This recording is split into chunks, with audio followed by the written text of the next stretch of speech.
Oh, medyo hinog na. Oo. Okay naman. 150.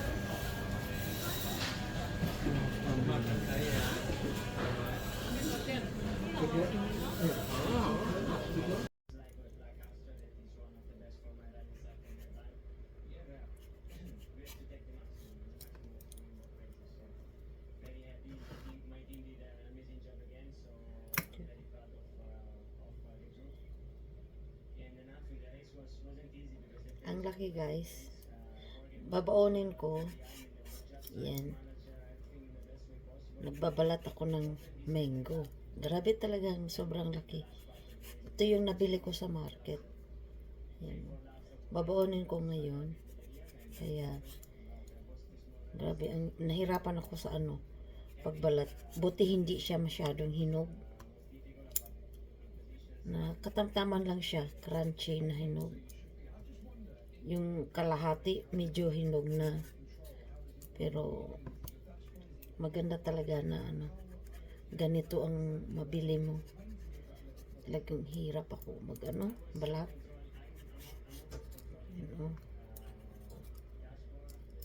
Grabe, hawakan. Tinan mo. Diba? Sobrang laki.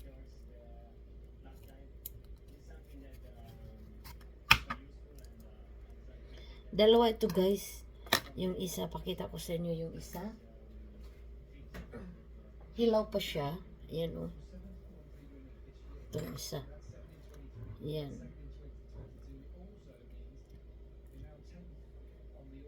Ang laki talaga nyo. Sobrang laki. Yung isa medyo hinog na siya. Ito ang tama-tama lang. Ayan. Paano ko ito mahiwa? Ganon. Diba? Sobrang laki siya oh. Siguro yung palad ko talagang napakalaki talaga siya. Ang bigat pa.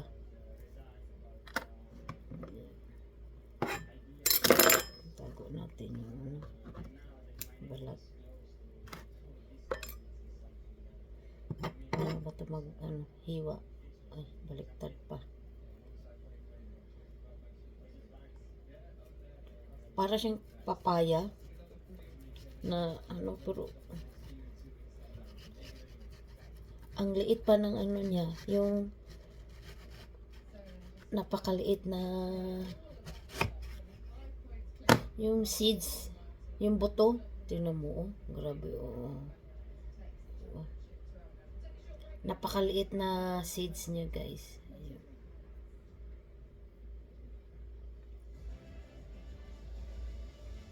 Ang laki napakalaki niya guys. Ito lang babaunin ko pag snack ko. Snack. Okay, pakita ko sa inyo yung buto niya ha. Yun ko lang kung matansya ko pa. Napaka liit na buto. Sagad-sagarin ko nga para makita nyo talaga. Diba? Ito yung buto niya. Yan. Yung buto niya, napakaliit. Manipis yung buto niya, Yan. Grabing laki. Tapos, hiwaan ko pa siya ng ganito kasi may laman siya. Sayang naman.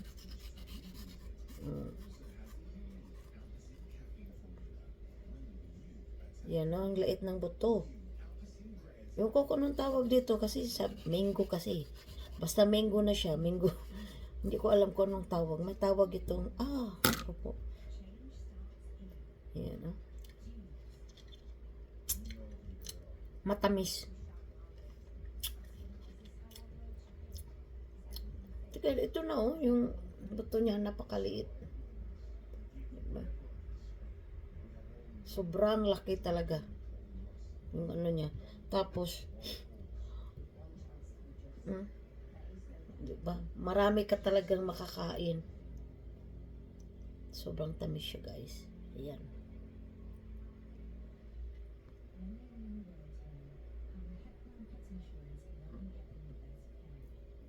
Yan.